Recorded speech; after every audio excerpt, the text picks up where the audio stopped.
ஓம் சாய்ராம். எனது அருமை பிள்ளையே, எனக்கு நீ ஒரு சத்தியம் செய்து தர வேண்டும்.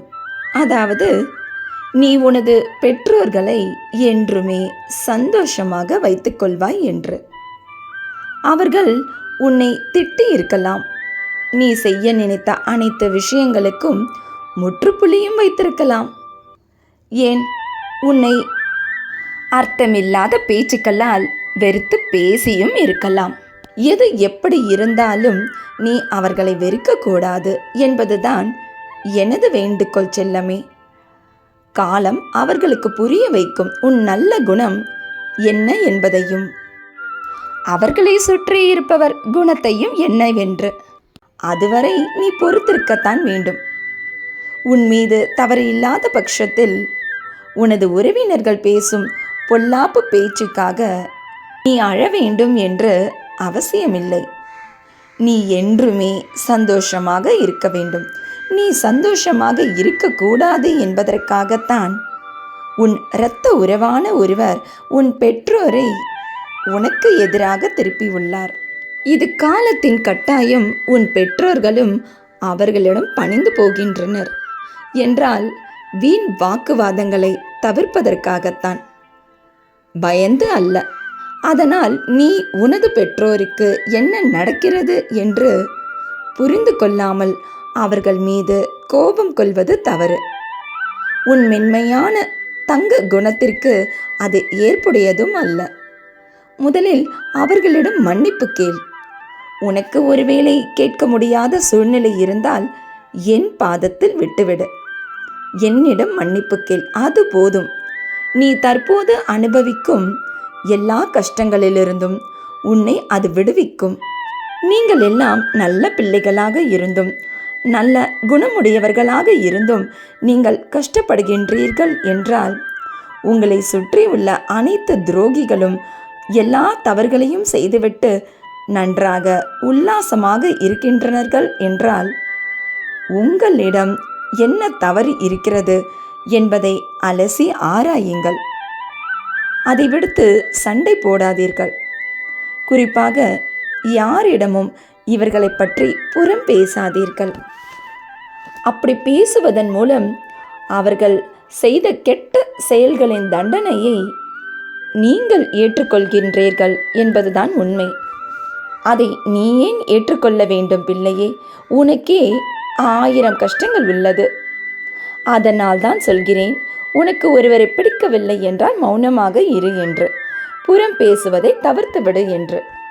அவர்கள் அப்படி உங்களிடம் நடந்து கொள்ள வைத்ததே நான் தான் என்று எப்போது உணரப் போகின்றீர்கள்? உங்கள் நன்மைக்காகத்தான் செய்தேன். உங்களிடம் ஏற்கனவே நிறைய இருந்த கெட்ட கர்மாக்களை அவர்கள் எடுத்து செல்லத்தான் நான் அப்படி செய்தேன். உங்கள் நன்மைக்காக செய்தேனே ஒழிய உங்களை கஷ்டப்படுத்தி பார்க்க அல்ல என்று நீங்கள் என்று உணர்கின்றீர்களோ, அன்று உங்களுக்கு சொந்தமான இந்த வாழ்க்கை அழகாகவும் தெரியும், மேலும் குறையில்லாத வாழ்க்கையாகவும் தெரியும். அவர்கள் பேசிவிட்டார்களே என்று ஒரே இடத்தில் அமர்ந்து கொண்டு இருந்தால் உங்கள் கடமைகளை யார் செய்வார்கள்? உங்கள் வாழ்க்கையில் உங்களை வெறுப்பவர்கள் யார் வேண்டுமானாலும் இருந்து கொள்ளட்டும். ஆனால் அன்பு காட்டுபவர் நீங்களாக இருந்துவிட்டு போங்கள்.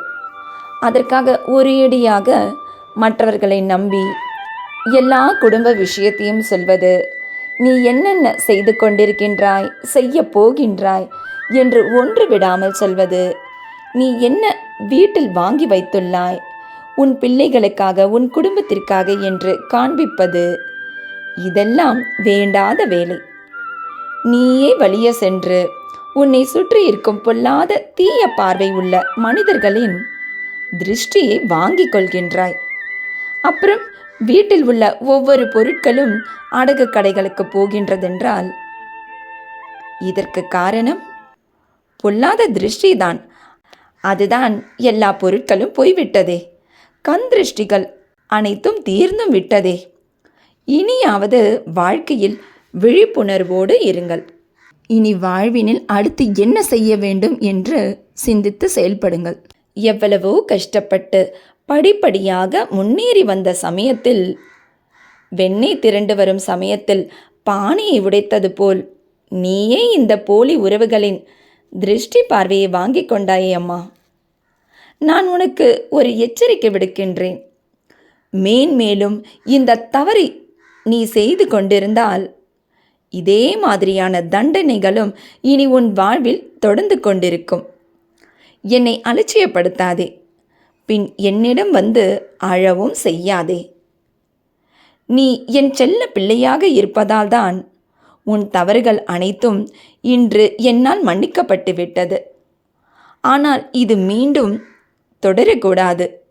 ஒவ்வொரு தருணமும் யோசித்து பேச வேண்டும். யாரிடம் என்ன பேச வேண்டும், என்ன பேசக்கூடாது என்று ஒவ்வொரு தருணமும் ஒவ்வொரு நொடியும் யோசித்து பேச வேண்டும். அதுவும் விழிப்புணர்வோடு.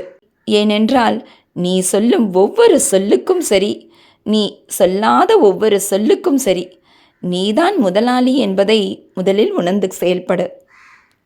இதற்கு மேல் உன்னை அழ வைக்க மனம் இல்லாததால் உன் தேவைகள் ஒவ்வொன்றையும், உன் ஆசைகள் ஒவ்வொன்றையும் நிறைவேற்றி தரப்போகின்றேன். அதற்குரிய வேலை வாய்ப்புகளை வழங்கவும் போகின்றேன். இனி நீயும் உன்னை பெருமையாக நினைத்து கொள்ளலாம். ஏனென்றால் உனது ஒவ்வொரு தேவையும் நான் பூர்த்தி செய்து தரப்போகின்றேன். எனது இந்த ஆசையை பெற்றுக்கொண்டு ஏற்கனவே உன் வாழ்வில் நடந்த அனுபவங்களை மனதில் பதிய வைத்துக்கொண்டு இனி வரும் நாட்களில் அதை சிறப்பாக பயன்படுத்தி மேன்மேலும் உனது வாழ்க்கையில் வளர தொடங்குவாய். அதற்கு முன் நீ இந்த சத்தியத்தை, நான் கேட்ட அந்த சத்தியத்தை செய்து கொடுத்தால் உன் தேவைகள் நாளை என்ன, இன்றே அனைத்தும் பூர்த்தி செய்து தரப்படும். மேன்மேலும் தொடர்ந்து கொண்டிருக்கும் ஆபத்துக்களும் உன்னை விட்டு விலகும். புரிந்து செயல்படு உனது வாழ்வினில். என் அதிர்ஷ்டசாலி பிள்ளையாக நீ இருந்தால் நான் சொல்வதை கேட்டு நடப்பாய். இல்லையெனில் வரும் ஆபத்துக்களை நீதான் எதிர்கொள்ள வேண்டும். பயப்படாதே, நான் உன்னை அப்படியே விட்டுவிட மாட்டேன். உனது ஆபத்துக்களை விலக்கத்தானே நான் உன்னையே சுற்றி வருகின்றேன். என்னை நம்பு. இந்த போலி மனிதர்களை நம்பி நம்பி ஏமாந்து விட்டதை எல்லாம் மறந்துவிடு. உன்னை முதலில் நம்பு. உனது முயற்சிகளை நம்பு. பின்பு என்னை நம்பு. உனது முயற்சிகள் ஒவ்வொன்றும் இனி வெற்றி மாலைகளாக உனது கழுத்தினில் வந்து சேரும். நீயும் உன் குடும்பமும் சந்தோஷமாக வாழ்வீர்களாக. இன்றும் என்றும் என்றென்றும் உன் சாயப்பா உன்னருகினில். வாழ்க வையகம், வாழ்க வளமுடன். ஜெய் சாய்ராம்.